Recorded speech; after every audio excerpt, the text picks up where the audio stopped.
اور کوئی بھی ایک ایسا موقع نہیں ہے جہاں اصلاح کی ضرورت تھی آپ خاموش رہے ہوں۔ چنانچہ علماء نے ایک حدیث کو حدیث تقریری بیان کیا ہے۔ وہ کہتے ہیں کہ یہ ممکن ہی نہیں کہ آن حضرت صلی اللہ علیہ وسلم کے سامنے امور دینیہ میں کوئی خلاف شرع واقعہ ہو رہا ہو اور آپ منع نہ فرمائیں۔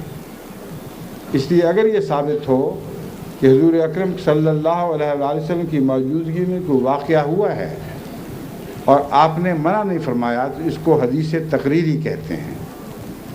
یعنی حدیث تقریری کا مضمون تقریر کے مضمون سے بالکل برعکس ہے۔ مطلب یہ ہے یہ حدیث ہے، یعنی یہ آن حضرت کی طرز ہے، خاموشی ہے، جو بیان کرتی ہے کہ اس بات میں کوئی حرج نہیں ہے۔ اب یہ جو عورتوں کا نغمہ ہے آن حضرت صلی اللہ علیہ وسلم کی مدح میں گیت گانا، اس کے متعلق بعض دفعہ بعض احمدی بھی یہ اعتراض کرتے ہیں کہ آپ کی MTA کے اوپر عورتوں کی آواز میں گانے سنائے جاتے ہیں، جبکہ حضرت مسیح موعود علیہ السلام نے عورتوں کی آواز میں گانے سننا منع فرمایا ہے۔ اول تو ان کو اتنی بھی عقل نہیں ہوتی کہ جو محمد رسول اللہ نے منع نہیں فرمایا حضرت مسیح موعود کیسے منع فرما سکتے ہیں۔ کچھ اور بات ہے جو منع ہوئی ہے، کچھ بات ایسی ہے جو منع نہیں ہوئی، اور جو منع نہیں ہوئی وہ آن حضرت صلی اللہ علیہ وسلم کی سنت کے مطابق ہے۔ اس تحریر کو پڑھتے نہیں، اس میں یہ لکھا ہے کہ عورتوں کے فحشاء گانوں سے یا فاحشہ عورتوں کے گانوں سے اخلاق خراب ہوتے ہیں، اس لیے ایسا کام نہ کرو۔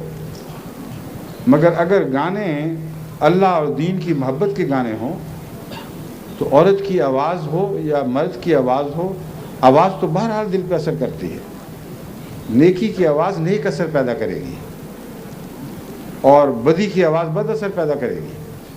بس ایک دفعہ نہیں، بارہا ثابت ہے کہ آن حضرت صلی اللہ علیہ وسلم نے عورتوں کی آواز میں نیکی کے گانے سنے اور منع نہیں فرمایا۔ ایک موقع پر، اور یہ حدیث تقریری بن جاتی ہے اس عنوانوں میں، کہ آن حضور صلی اللہ علیہ وسلم بستر پر لیٹے ہوئے تھے، منہ دوسری طرف تھا، حضرت عائشہ صدیقہ رضی اللہ تعالیٰ عنہا کی ہمجولیاں بیٹھی، وہ اس وقت جو بھی دف کی قسم مہیا تھی مزراب پر وہ چھیڑ کر وہ گانے گا رہی تھیں، اور اچھے نیکی کے گانے گا رہی تھیں۔ رسول اللہ صلی اللہ علیہ وسلم نے اپنی حیا کی جو غیر معمولی تھی اس کی وجہ سے منہ دوسری طرف کر لیا، مگر خاموشی سے سنتے رہے، منع نہیں فرمایا۔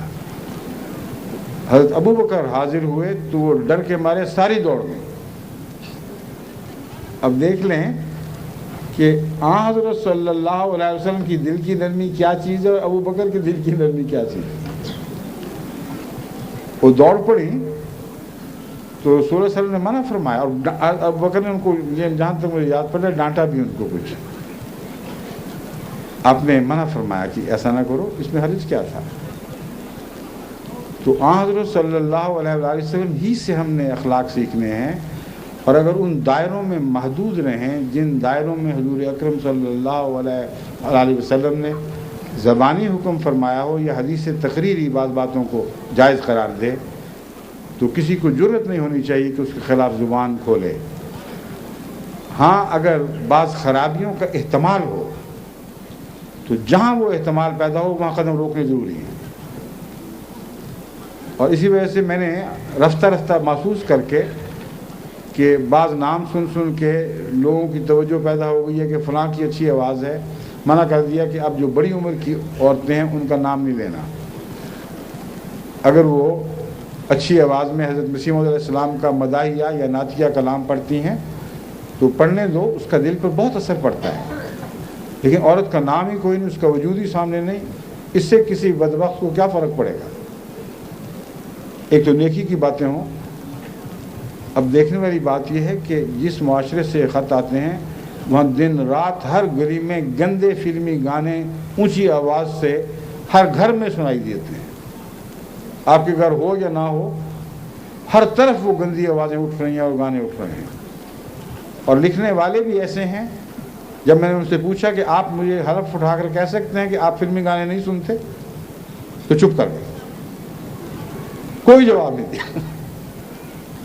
روزمرہ کی زندگی اور دین کے معاملات میں یہ تفریق کر دینا، سوائے اس کے کہ منافقت پیدا ہو، اس کے سوا اس کو کچھ نہیں کہہ سکتے۔ روزمرہ کی زندگی میں ہر قسم کی فحشا بھی منظور ہے، دن رات فلمی گانے سنے جا رہے ہیں، اور ایم ٹی اے پر کوئی نیکی کی باتیں کرے، حمد و ثنا کے گیت گائے تو اعتراض کے لیے اٹھ کھڑے ہوتے ہیں۔ مگر ہم نے تو ان سے دین نہیں سیکھنا، محمد رسول اللہ سے سیکھنا ہے صلی اللہ علیہ وآلہ وسلم۔ ہاں وہ احتیاطیں لازم ہیں جن کے بغیر بعض دفعہ یہ خطرہ ہوتا ہے کہ نیکی کے کاموں سے بھی بعض بدی کی راہیں پھوٹ پڑتی ہیں۔ تو ہم جہاں تک ممکن ہے ان احتیاطوں کو پر نگاہ رکھتے ہیں، اور اگر پھر بھی کوئی بیمار دل ہے تو ہم کیا کر سکتے ہیں؟ بیمار دلوں کا تو یہ حال ہے کہ قرآن کریم اللہ تعالیٰ فرماتے ہیں ہم آیات نازل کرتے ہیں فزادہم اللہ مرضا، بیمار دلوں کی بیماریاں بڑھ جاتی ہیں، اللہ کے کلام سے بڑھ جاتی ہیں، تو ایک عورت کی آواز سے بڑھ جائیں تو ہم کیا کر سکتے ہیں؟ دل بیمار ہوں تو بعض دفعہ دوائیں بھی زہر کا اثر کرتی ہیں۔ قرآن سے بڑھ کر شفا اور کیا ہو سکتی ہے؟ فی شفا، اور شہد سے بڑھ کر شفا کیا ہو سکتی ہے؟ یعنی بدنی طور پر۔ روحانی طور پر قرآن شفا میں ہر دوسری شفا سے بہت بڑھ کر ہے، لیکن قرآن کریم نے شہد کو بھی شفا قرار دیا ہے۔ ایک موقع پر حضرت صلی اللہ علیہ وسلم کے سامنے ایک بیمار کا ذکر کیا، اور یہ بتایا گیا کہ وہ اس کو اس طرح تکلیف ہے، اسہال تھے یا کوئی تکلیف تھی۔ آپ نے فرمایا شہد دو، شہد دیا گیا، اس کے اسہال زیادہ ہو گئے، تو شکایت کی کہ یا رسول اللہ اس کی تو بیماری بڑھ گئی۔ آپ نے کہا اس کا پیٹ جھوٹا ہے، شہد جھوٹا نہیں۔ مراد یہ ہے کہ اس کی بیماری کی حالت یہ تھی کہ شفاء کی طاقت نہیں ہے اس میں، اور بعض دفعہ دوا سے غلط رد عمل پیدا ہوتا ہے، دوا درست ہوتی ہے، اور یہ عمل ایلوپیتھی میں بھی مشاہدے میں آتا ہے اور ہومیوپیتھی میں بھی مشاہدے میں آتا ہے، جس کو ہم کہتے ہیں بڑا رد عمل ہو گیا۔ تو حضرت صلی اللہ علیہ وسلم کی مراد مجھے یہ معلوم ہوئی کہ شہد جتنی تھوڑی مقدار میں دینا چاہیے تھا تم اس سے زیادتی کر گئے ہو، اور وہ اس کا پیٹ اس کو برداشت کرنے کی اہلیت نہیں رکھتا تھا۔ تو یہ تو مراد نہیں کہ شفا ہے تو پیالے کے پیالے پلا دو، کوئی دوا بھی جس میں شفا ہو اس کی ضرورت سے زیادہ پلا دو تو مریض کو مارے گی وہ دوا۔ ہومیوپیتھک پوٹینشیوں میں بھی ہم نے دیکھا ہے، آج کل جماعت میں بڑا اس کا چرچا ہو رہا ہے، بعض بیمار کو طاقت سے بڑھ کر دوا دے دیتے ہیں تو اس کا حال بگاڑ دیتے ہیں، بعض دفعہ وہ ٹھیک ہی نہیں ہوتا ہے۔ اور بعض بڑے بڑے عالم ماہر فن اطباء نے بتایا ہے کہ بعض پوٹینسیاں ایسی ہیں کہ اگر تم نے احتیاط سے استعمال نہ کیا تو مریض کو شفا دینے کی بجائے اس کو مار بیٹھو گے۔ تو یہ مضمون ہے، میں ضمناً سمجھا رہا ہوں کہ حضرت صلی اللہ علیہ وسلم جو فرمایا لازماً اس کا یہی مطلب تھا کہ اللہ تعالیٰ نے جب فرمایا ہے کہ شہد میں شفا ہے تو خدا سچا ہے، شہد میں ضرور شفا ہے۔ تم طریقے سوچو کہ کس طرح شفا حاصل کی جائے، اور اگر بے طریقہ دو گے تو پھر اس کا فائدہ نہیں اٹھاؤ گے۔ حضرت صلی اللہ علیہ وسلم کی بشریت آپ کے قول سے ہی ظاہر نہیں ہوتی تھی، آپ کے فعل سے بھی ایسے ظاہر ہوتی تھی کہ اس کی کوئی مثال آپ کو دوسری جگہ دکھائی نہیں دے گی۔ آپ نے ہر اس چیز سے باوجود طاقت رکھنے کے احتراز فرمایا جو کسی انسان کی شان بڑھانے کا موجب بن جاتی ہے۔ لباس سادہ رکھا، رہن سہن سادہ رکھا، کھانا پینا سادہ رکھا، اوڑھنا بچھونا سادہ رکھا۔